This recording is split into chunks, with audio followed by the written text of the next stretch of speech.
This computer. Perfect. Okay, thank you so much, ladies, for joining me for this it's actually 9 part of the Career by Design series. 9th already. I said I will do 13 distinctive sessions, and we are well past the half of it already. This time, the session is about women work-life balance and sustainable career growth.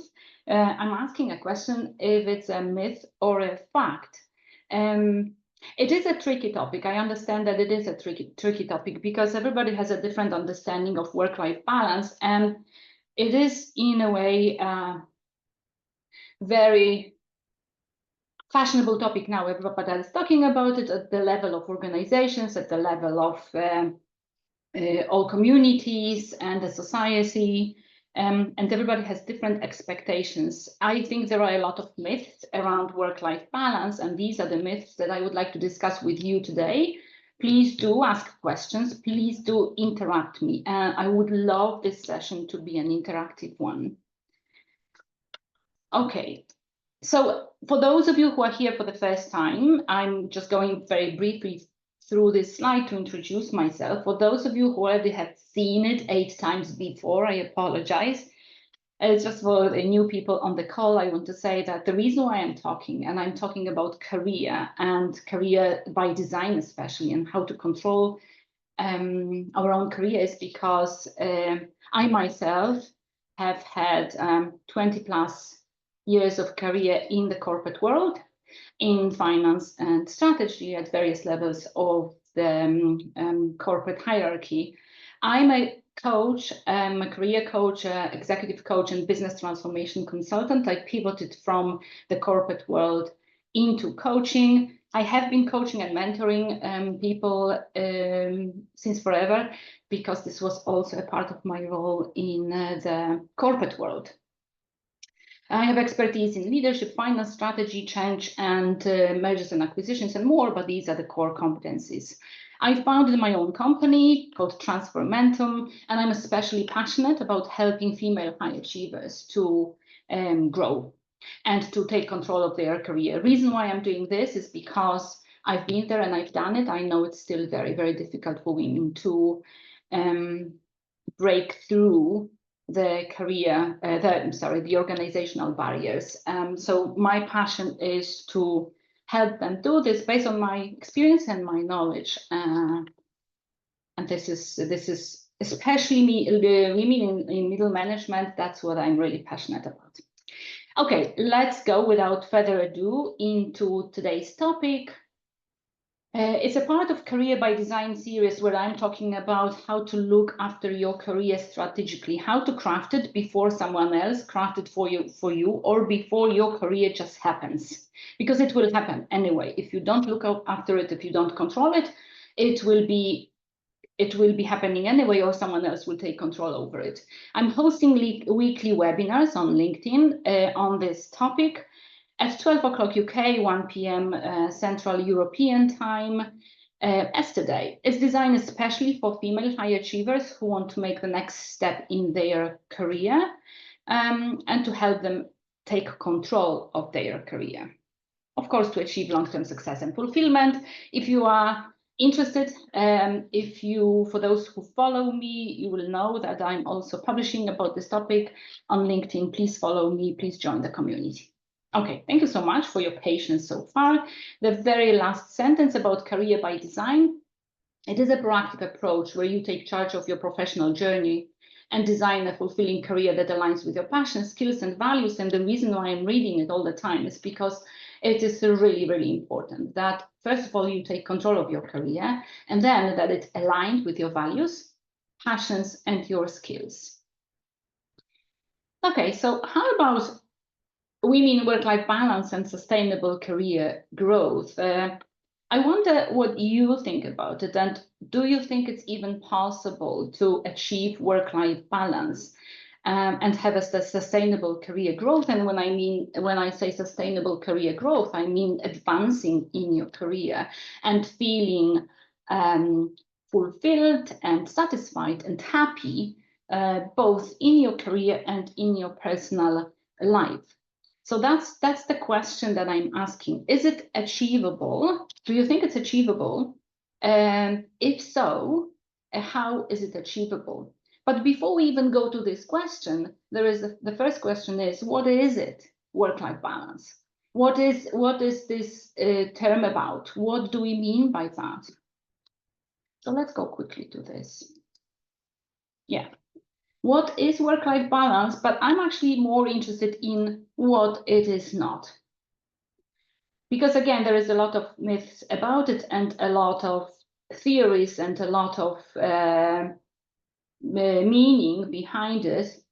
But there is a couple of things that the work-life balance is actually not. I wonder if at this point someone wants to make a comment, or is someone happy to share what work-life balance means for them and why it is an important topic. Do you ladies have any comment at this stage, or shall I continue and we'll talk later? Just give me a shout in the chat or simply unmute yourself.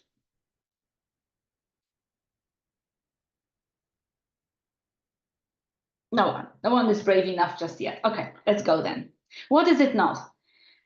It's not about splitting your time 50-50. So I will be spending 50% of my time in work and 50% in my personal life, and then I will be happy ever after.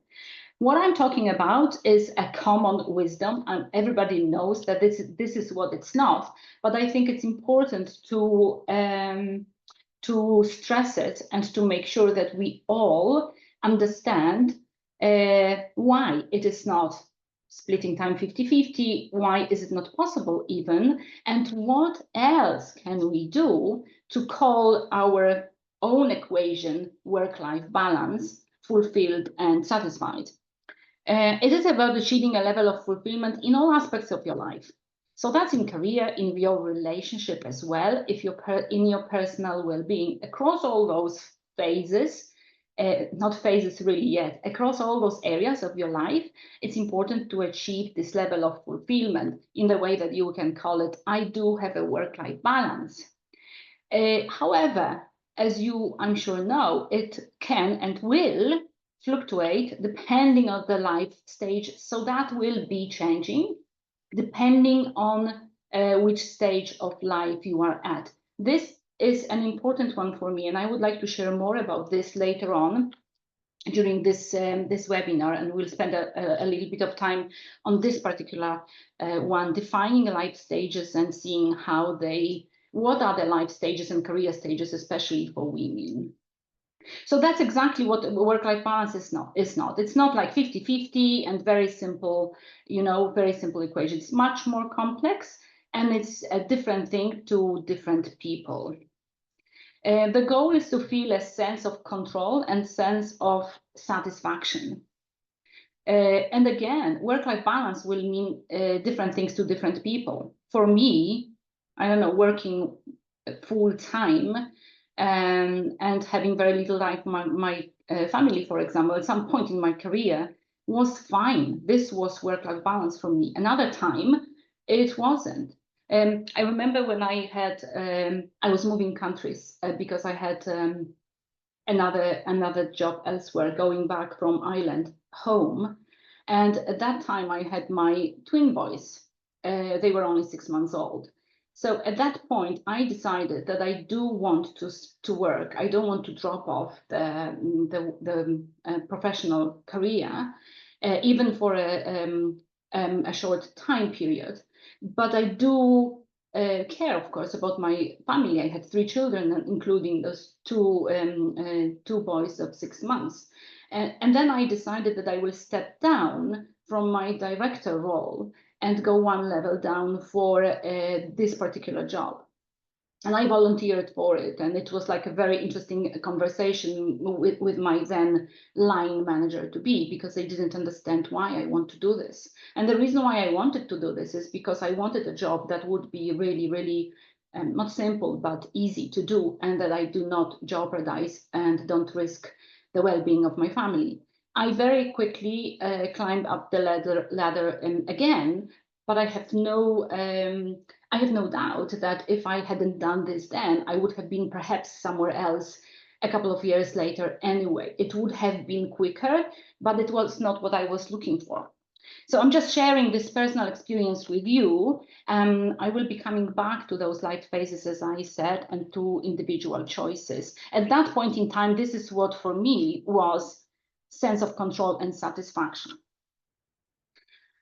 The reality and the challenges faced, especially by women, because we are talking about this in the context of women in the corporate world, in the professional career. And of course, the reality is we talk about it every time. Every webinar, we talk about unequal pay and unequal promotion opportunity, about the gender bias, the social expectations in terms of childcare responsibilities, and the lack of support systems like workplace flexibility or childcare. And again, it varies from country to country. And it, of course, also impacts women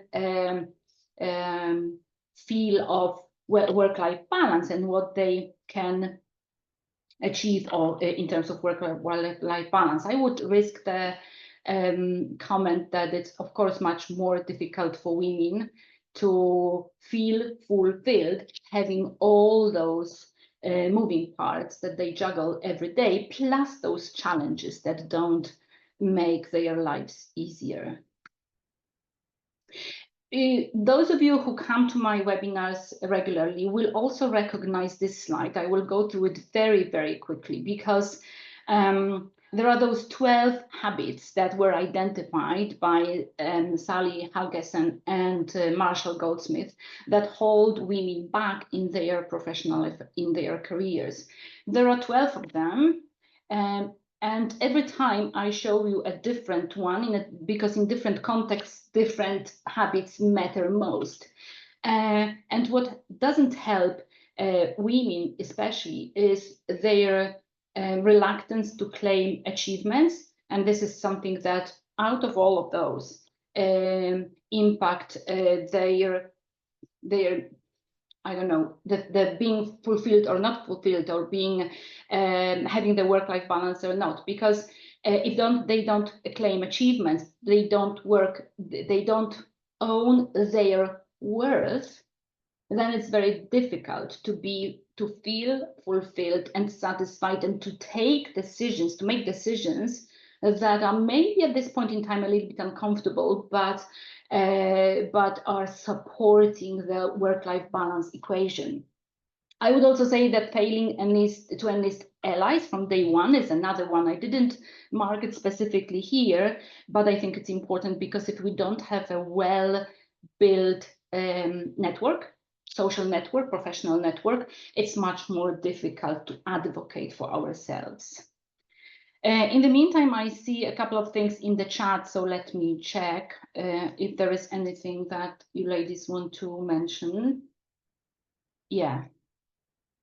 Alisa is saying that work-life balance is only achievable when you become CEO of your life. Exactly, that's career by design, Alisa. And then allocate the resources to various parts of your life. Yeah, very, very important. And of course, it's much easier when you are independent and versus devoting the work part to a corporate. The mindset and setting expectations and living with the consequences of your choices. I have this screen on my phone. This notion or the proverb coming back and forth through my work, through my phone screen, saying that everything is the consequences of your choices. And it's just to make sure that the choices that we are making at this point in time are the right choices for us. And Ruth is saying that raising children, especially during the pandemic, was a huge lesson in work-life balance. Yeah. A lesson I probably failed, Ruth? No, no way. Failure or falling is a part of the game. Let's not talk about this that way, but I'm really happy to hear more about this from you later. So this is that one, and there is another one which I want to talk to you about today, and this one is the perfection trap. And again, why am I perfection trap and minimizing? Why am I talking about it in the context of work-life balance? Because if we expect ourselves to be absolutely perfect in everything, we will never let go. And the feeling of having or not having work-life balance is very, very difficult to achieve, because there's always something that we can improve and improve more and improve more. So this is, of course, our subjective thinking about it, which doesn't help us to move forward. And even if it does, it doesn't help us to feel fulfilled and happy. There's always, I should have done more. I could have done more. I probably failed. No, you didn't. You did what you could at that point in time. That's not failure. Minimizing and too much. I will always do more and more and more and more here in work and here at home. Let's do everything. Let's do it perfect. And then is it a will we achieve this balance then? We will be happy. Maybe happy that we are trying, but not happy that we are, as Ruth said, failing. And minimizing our achievements all the time. Yeah, whatever we have done is, yeah, it was simple, it was easy, someone helped me, it was a good luck. Yeah. And then again, it doesn't help us in feeling, oh, I am at this work-life balance, at this balance, because I'm happy what I'm achieving here and what I'm achieving elsewhere. So just wanted to go back to those habits, because it's important to be aware of them, to have them at the back of our mind all the time, to be able to name them and to be able to work on them. So some common myths, and ladies, if you know more or other common myths, or you have any comments to those, please put it in the chat. I would be interested to see your opinion. Yeah. Well, the first myth to me is that balance looks the same every day. So I will plan my day, and the day will look this and that, and then the next day I will try to be exactly the same. So this is when I achieve the equilibrium and I will be happy. But we women are very adaptable, and there isn't a perfect schedule. So we do need to prioritize and adjust based on daily needs. Is a little bit what Alisa was saying in the chat as well. We need to prioritize, and we need to be at ease or at peace with what we have prioritized or what we have agreed, knowing that we can and oftentimes should let go. Because we are not in the position to do everything at the same time and everything to the same quality, if you like. Something has to give. Another myth is it's either all or nothing, and I mentioned this a little bit when I was talking about the perfection trap, trying to be perfect everywhere. And I know it from experience. I know it myself, because that's exactly how I was functioning for many, many years. I was working full time. I had 3 children. I was always, thinking that A, I can control everything around me. B, I should control everything around me. And I should be perfect at every role. Until I discovered that I cannot, and that was painful. And this is when I had to, rewind and take another look at it. So the fact is that work-life balance isn't about equal hours in each area. It's all about achieving fulfillment across your career, personal life, and well-being. So that's what I meant when I was talking about my personal decision to step down in my career to look after the 6-month twin boys and the entire family, because there were other things going on in my family then. That was more important than my career. Yes, career was still important. This is why I didn't stop working altogether, but I just wanted to give myself time to make sure that it's all in equilibrium. And I was happy with this decision. I never looked back. Another myth that I want to discuss is that it's a one-time achievement. Yeah, I achieved my work-life balance and it will forever be so. The fact is that it is a continuous journey. It's not a destination. And because it doesn't look the same every day, we will have to make choices and decisions at every phase of our life, or indeed every day. But in order to do this, we need to know what's important for us here and now.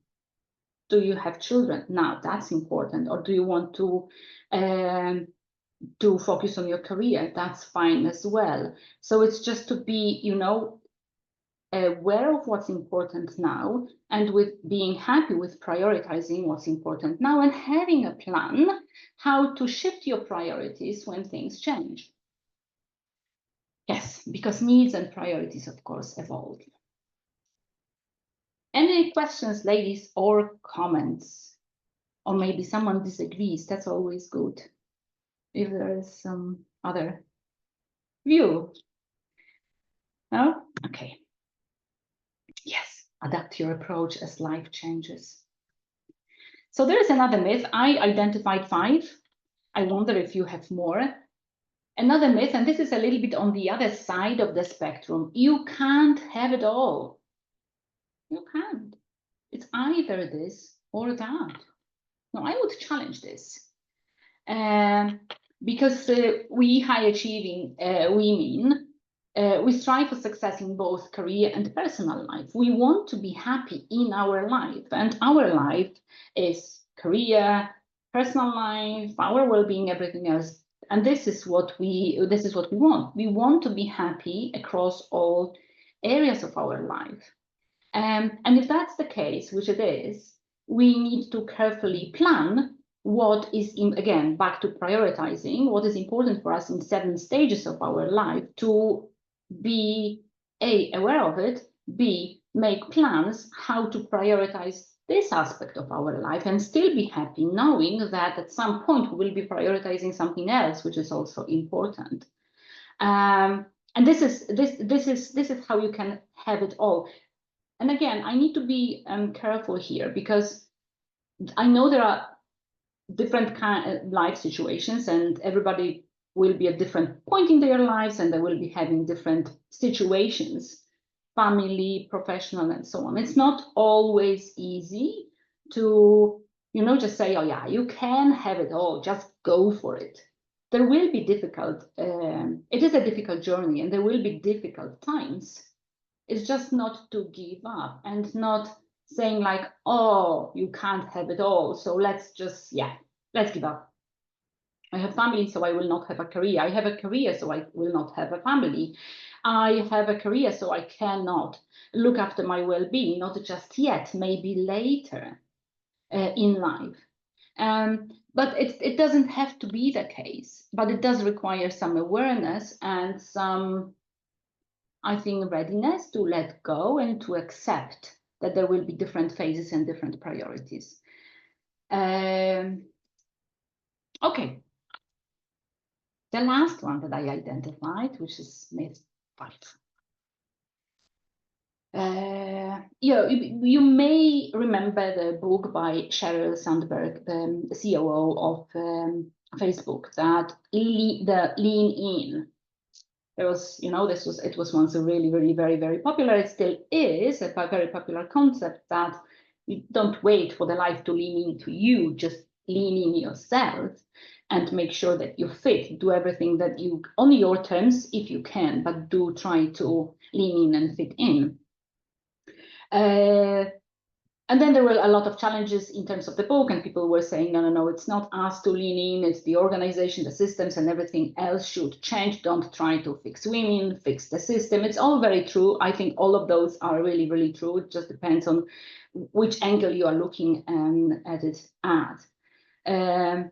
So leaning in career, some people will say it means leaning out of personal life. And ironically, that's an interesting one for me, because ironically, oftentimes these are men who think so, and especially hiring managers, for example. And I know there are still a situation where people are asking about your family situation when during the interview, making an assumption that if you are, I don't know, at the time when you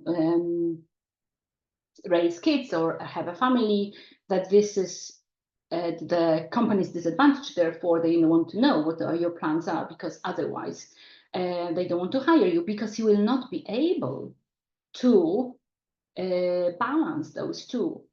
Because leaning in means in career means leaning out of your personal life. So there's a lot of those assumptions, and I know from experience that there are systems in various countries where there is very, very little support in terms of childcare for women, because there is an assumption that once they have a child, they will drop off from their career and only come back when the children are raised, which is very, very, I would say, I would say unfair, because this means the dropping out of the workforce, which of course you can do if you want to, but it's you need to have a choice.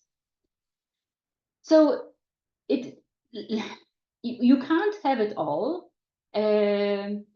always, but you can plan to have it all in phases. Leaning in doesn't mean leaning out of personal life. You just need to have a strategy how to leverage your strengths and to how to plan your priorities to do so. Yeah, and of course you can be dedicated without sacrificing well-being. We all know women who have like we all have families, but have family commitments and are still in work and having a really good career. So that's my 5 myths. I wonder if you know any more myths about work-life balance. Is there anything that I didn't mention? Anything that you think is important? Do you want to put it in the chat, or do you prefer me talking?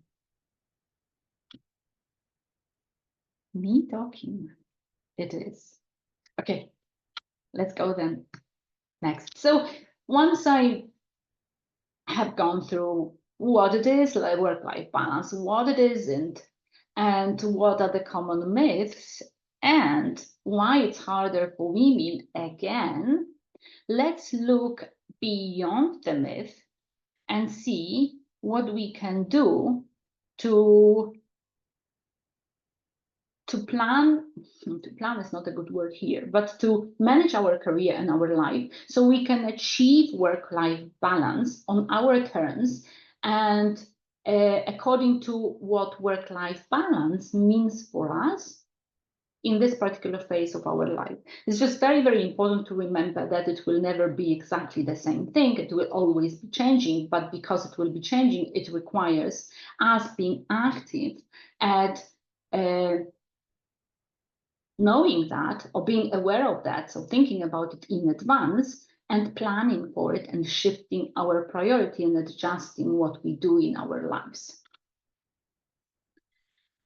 Yeah, so before I go into those strategies, because the strategies are simple and everybody knows them, I think it's the way we apply them is more important. But before I go there, I want to show you something which is a very busy slide, but and please don't quote me on this, because this is my view, very, very simplistic view on women's career lifeline, and it's not, you know, one size fits all, and there will be, of course, this is just an example. There will be other, you know, there will be examples of people or women who don't fit into the description that I'm showing here. I just want to show you this description because I think it helps to step back and look at our life, you know, from a helicopter view, because that's the only way to be able to plan and prioritize. So look at this. And I said, I did warn you that this is a busy slide, but if you simplify, like if you look at this things really simplistically, and again, please just treat it as a very, very high level example. And I know there are people who will not be fitting into it. The phases are early career, building a life, balancing act, shifting priorities, and renewal and legacy. This is how I called them, or what I called them. So at the age of, you know, very early age, 22 to 30, and it can be 35, I don't know, it could be from 19, but that's just it's more about the rule rather than the details. It's the emerging phase, I would say, in family-wise. And therefore, in our career, we can focus on building the foundations and skill development and establishing our network, because that's the very beginning of us, of our professional journey.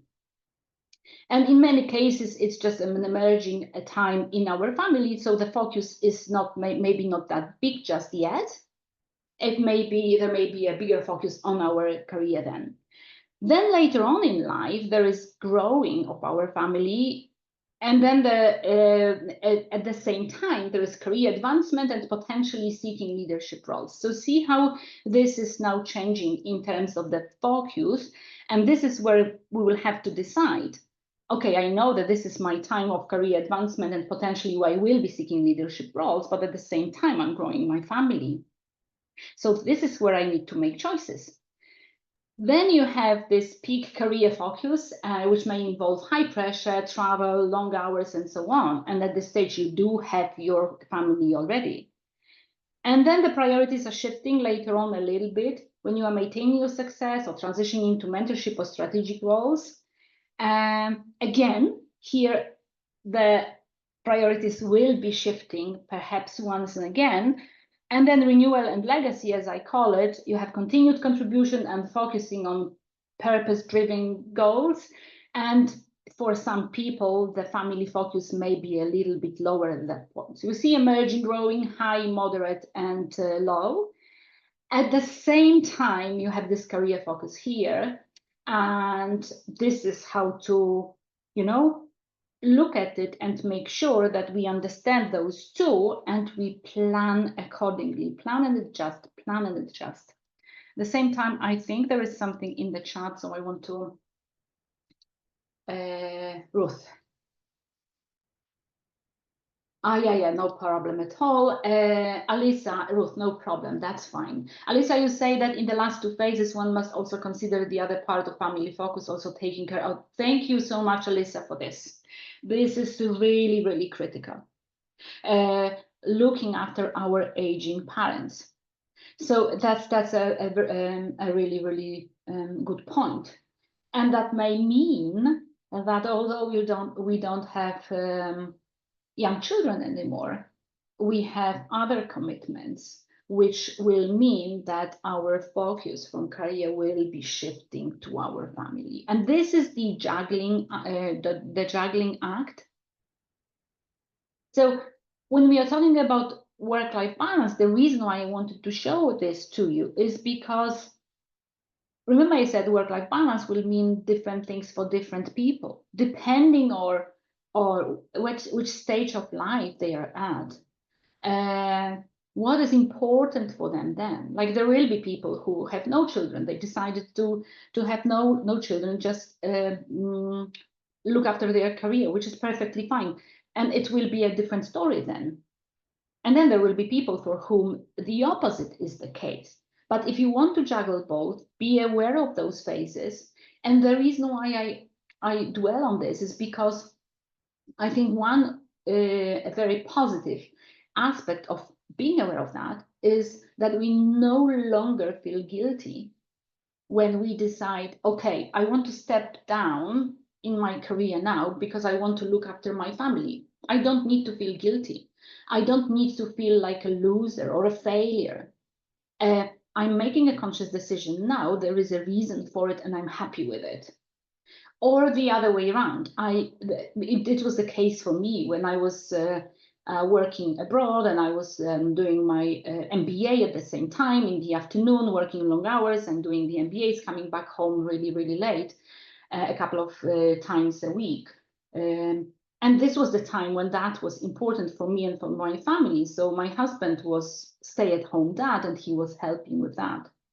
And I knew it will be this particular time in my life when I got a scholarship for this MBA in Dublin, and it was really, really important for me to avail of it and to complete it. And so that was the time when I wasn't that much present in the family life, but that was what was important for me short term back then. Isa, maybe one more comment from my side. I think it's important to notice that also the challenges related to balancing family and professional life are also a bit changing these days.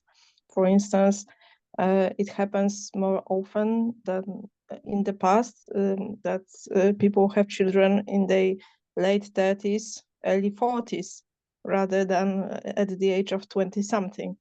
So this is also something that changes the situation a lot. And maybe from the perspective of people having children later rather than earlier, there are some additional possibilities that are coming with that. For instance, a better position, better income provides us with better possibilities to actually manage the duties that we're having on the daily basis. Yeah, an excellent point, Eva. Thank you so much for raising. Absolutely, and that's a really interesting thing, because yes, this is all like shifting now, and yes, a lot of women then have an opportunity to work, early in their career before they have children. And that's a really interesting one, as Eva said, especially that then you can. I think that's a really crucial element, because you can not necessarily go very high in your career at that time, because it will be too early, but be able to sustain yourself and the family, to have funds then to maybe, I don't know, hire a nanny for your child or whatever, and be able to continue your career. So that's an important thing. Again, I live in Switzerland now, and in Switzerland traditionally it's changing, in fairness, but it's very limited solutions for childcare. And this problem is now, with women having their family or starting family later, means that a lot of women do work until they start a family, and then they drop off and never come back, or come back later, even later in life. And that's a difficult thing, but of course it would happen anyway. But I think it may be at the times when people were starting families earlier, sometimes women would not even join the force, right? In the first place. So yeah, a very important point, Eva. Thank you. Okay, so once we have this, let's go very briefly to the strategies. And I'm not going to reinvent the wheel here, because they are all very simple. I think the most important thing is knowing that we can manage it. We should manage it. We should be happy with the fact that it will be a different thing for different people. And what is a work-life balance for me, it may be different for you, but you need to be happy with your choices. And you need to advocate for your choices. And this is what we will be talking about now. Yes, before we talk about this, I was going to ask you, how about you? I'm sure, like, when I first was building this table, I was thinking about me. Where do I fit? Where am I? And I was reflecting back on my priorities in life. Like, is it consistent with what I was doing? So I was thinking, when you are looking at this slide, you're probably thinking along the same lines. I will not be asking you about where are you now, but I think this is a good time to reflect. Yeah, so it is a juggling act, the work-life balance. It's very individualized, and it varies across life stages. We know already it's not about equal hours, it's all about satisfaction. And it does include career, personal life, and well-being, which we have not talked about too much, which is equally important. Okay, those strategies that I mentioned. Yeah, and again, I want to start with advocating for yourself, because, and what does it have to do with work-life balance anyway? Once you know what's important for you, at which stage of life you are, and where you want to focus, you need to be ruthless about protecting it as much as possible.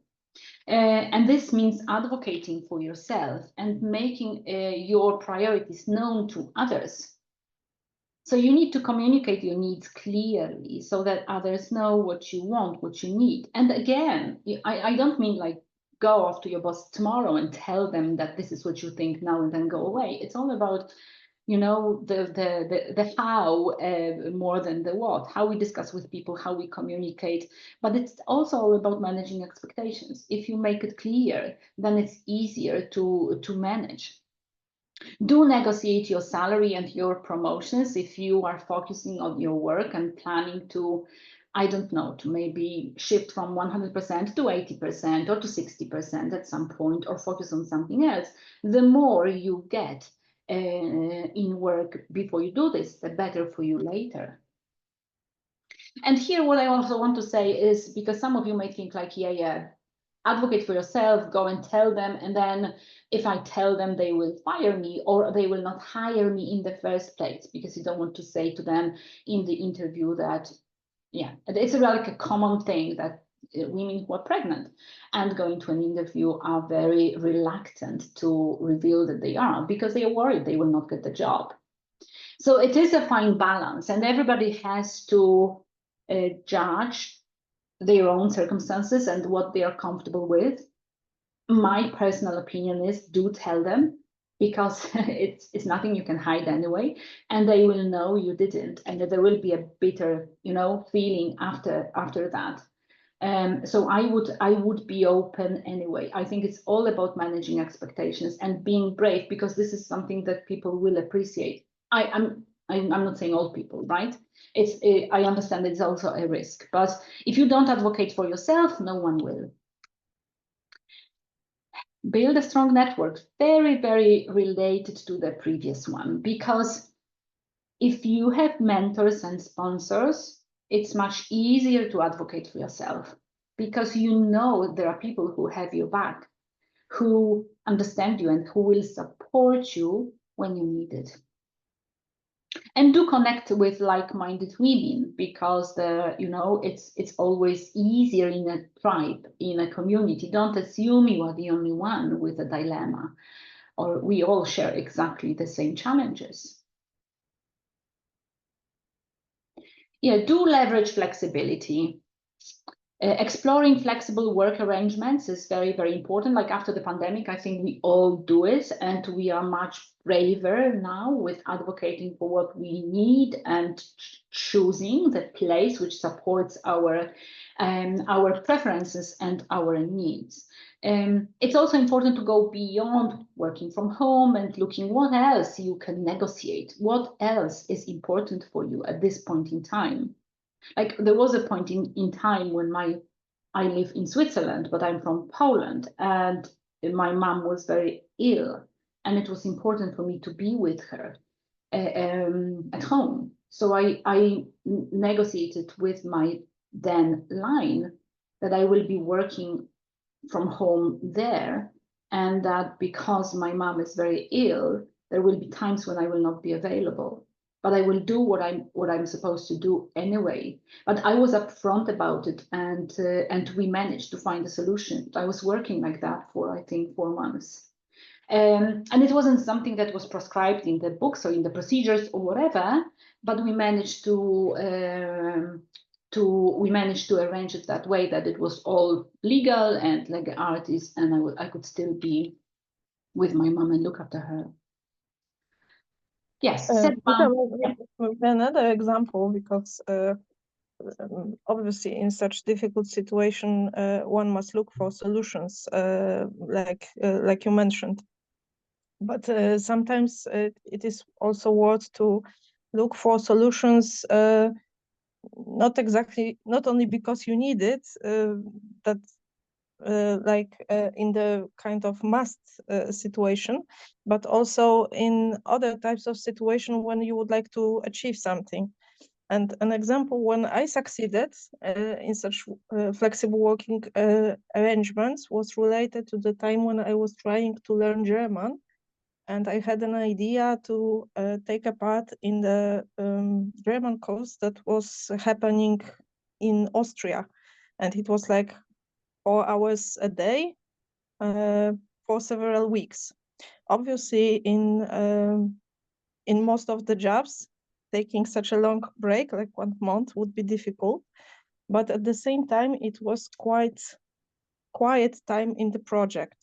So what I achieved was to agree that I will be available for 4 hours a day, and I will be working for this month only partially, while using my old holiday days that haven't been used at the time.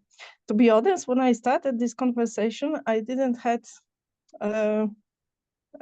great hope that it will work, but it did. And actually it did not only in case of finding the alignment with my manager at the time, but also in practice it went quite well.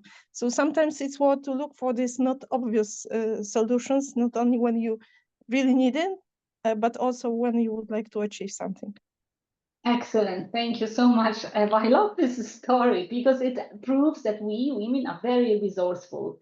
When we have an idea and we want something really, really badly, we'll find a solution and we'll find the courage and we will go and advocate for ourselves. It is, yes, absolutely, absolutely a beautiful story. And it's very important what you said, Eva.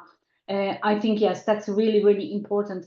Of course, in times of, I don't know, strategies or difficult life situations and so on, most people, line managers and so on, will help us and they will agree. But going beyond that and advocating for something, and is really, really a different story. I liked also what you mentioned, that this was a quiet time in the project. So we probably just managed to time it the way that it wouldn't be a problem for your line. And I think this is a win-win situation. Yeah. Thank you for sharing, Eva. This is excellent. This is really, really good. Now, yes, set boundaries and delegate tasks. Remember when we were talking about this perfection trap and this too much, I will do everything myself. I will be this perfect mom and this perfect manager and this perfect friend, and I will help everyone around me, and then I will be tired and I will have no time for myself and I will not be happy, because there is always something that we'll not be able to do. So do delegate tasks to people at family and at home. At family and in work, I wanted to say, yes, invest in yourself. Because as I mentioned, we didn't talk too much about physical health and wellness, but that's very, very important. Mental and physical health. We do need to think about it, about mental health as much as about physical health. Be mindful that burnout is real. It does happen. And when I'm saying invest in yourself, I mean time and money if needed. Because it is an investment. It's not a cost. It is something that will pay off later. So again, remember we're talking about setting boundaries. Do set boundaries and make sure that you look after yourself. Because women, again, we tend to look after everybody else, but we never have time to look after ourselves. And it has to be like in this on the plane, you know? Do put your mask first, oxygen mask, before you put it on your children or other people. Because if you don't survive, no one else will. I know this is a classic example, I'm sorry. Continuously learn and develop new skills. Because when you learn and develop new skills, it will help you going forward. You will be being more skillful in both like soft skills and hard skills, will give you more choices in life, more choices to do what you want to prioritize and to focus on what you want to do. The more employable you are, the better.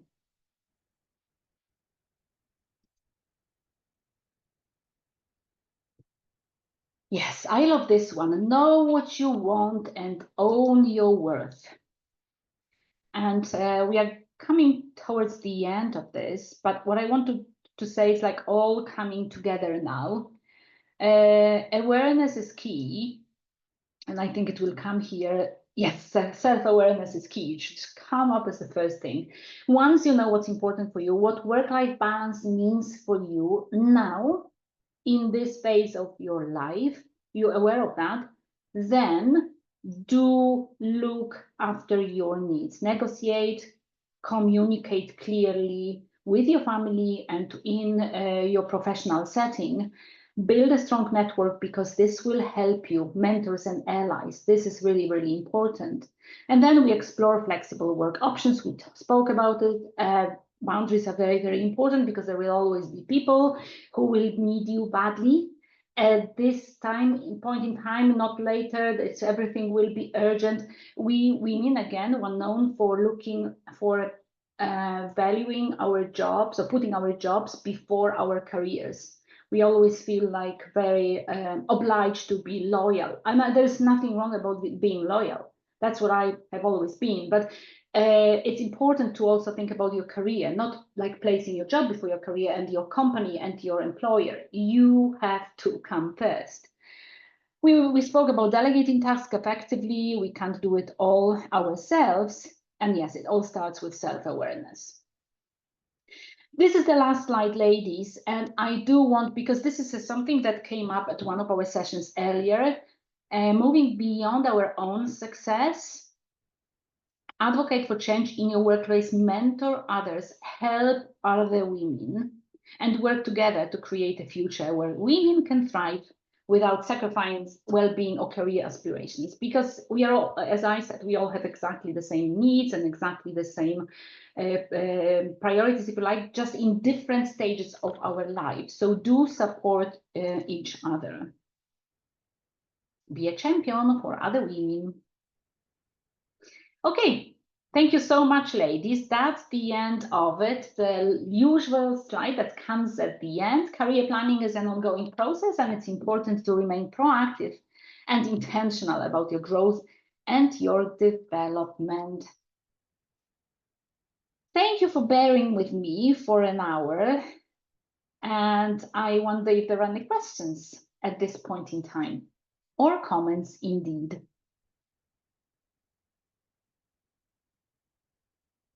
No questions and no comments.